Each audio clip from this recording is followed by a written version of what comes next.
চাঁপাইনবাবগঞ্জের নবাবগঞ্জ সরকারি কলেজ মাঠে পদ্মা বাঁচাও কর্মসূচিতে অংশ নেবেন বিএনপি মহাসচিব মির্জা ফখরুল। এ নিয়ে আরও জানাতে সেখান থেকে যুক্ত হচ্ছেন সহকর্মী আনোয়ার হোসেন। আনোয়ার, কর্মসূচি শুরু হলো কিনা এবং কারা এসে যোগ দিয়েছেন এবং কর্মসূচিতে আসলে কোন বিষয়গুলো রয়েছে সেটিও যদি একটু বিস্তারিত জানান। জনপদ চাঁপাইনবাবগঞ্জ, আর এখানে যদি একটু বলি যে আজকের যে এই গণসমাবেশ মূল যে উদ্দেশ্য সেটি হচ্ছে যে পদ্মা বাঁচাও, এই দাবিতেই মূলত এই গণসমাবেশ। তো এই গণসমাবেশে প্রধান অতিথি এরই মধ্যে বিএনপি মহাসচিব মির্জা ফখরুল ইসলাম আলমগীর তিনি এসে উপস্থিত হয়েছেন।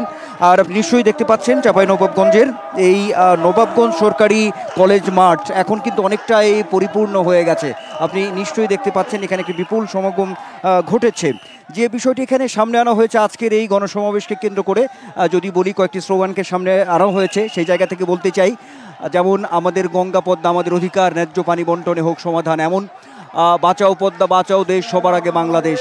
অর্থাৎ এই যে এই অঞ্চলের মানুষের দীর্ঘদিনের যে জীবন জীবিকা যে বিষয়গুলো নিয়ে, অর্থাৎ পানির যে ন্যায্য হিস্সা বন্টন, অর্থাৎ এই যে অঞ্চলে বেশ কিছু কয়েকটি নদী আছে, যদি চাঁপাইনবাবগঞ্জে বলি মহানন্দা থেকে শুরু করে পাগলা, পুনর্ভবা, এই যে নদীগুলো একদম এই পাশ দিয়েই গিয়েছে, বা কিছু অভিন্ন নদী আছে, সেই নদীর একটা সময় গিয়ে দেখা যায় যে ফারাক্কার যে বাঁধ, সেই বাঁধকে কেন্দ্র করে একটা বছরের অনেকটা সময় কিন্তু এখানে শুষ্ক একটি অবস্থা বিরাজ করে। তো এরকম একটি দীর্ঘদিনের দাবি, সেই দাবিকে কেন্দ্র করেই মূলত আজকের এই গণসমাবেশ। তবে আরও একটি বিষয় আছে, যেহেতু সামনে নির্বাচন,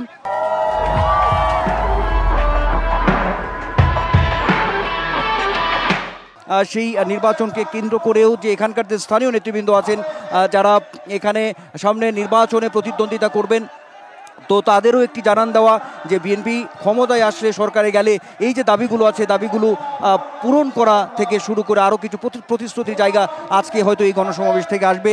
বিএনপি মহাসচিব মির্জা ফখরুল ইসলাম আলমগীর প্রধান অতিথির বক্তব্য করবেন। নিশ্চয়ই সেখানে এই পদ্মা বাঁচাও বা পদ্মার যে অভিন্ন নদীগুলো আছে সেখানে এই ন্যায্য যে হিস্সা, সেই পাশাপাশি সমসাময়িক রাজনৈতিক যে প্রসঙ্গ আছে, যে সামনে নির্বাচনকে কেন্দ্র করে নিশ্চয়ই কোনো না কোনো বার্তা এই গণসমাবেশ থেকে আজকে আসবে চাঁপাইনবাবগঞ্জের এই নবাবগঞ্জ সরকারি কলেজ মাঠ থেকে। নিশ্চয়ই সেটি অবশ্যই সময়যুক্ত গড়াবে, অর্থাৎ আর কিছুক্ষণ পরেই যারা এখানে নেতৃস্থানীয় যারা আছেন এবং প্রধান অতিথি হিসেবে মির্জা ফখরুল বক্তব্য করবেন, সেখান থেকে হয়তো নতুন কোনো বার্তা আসবে।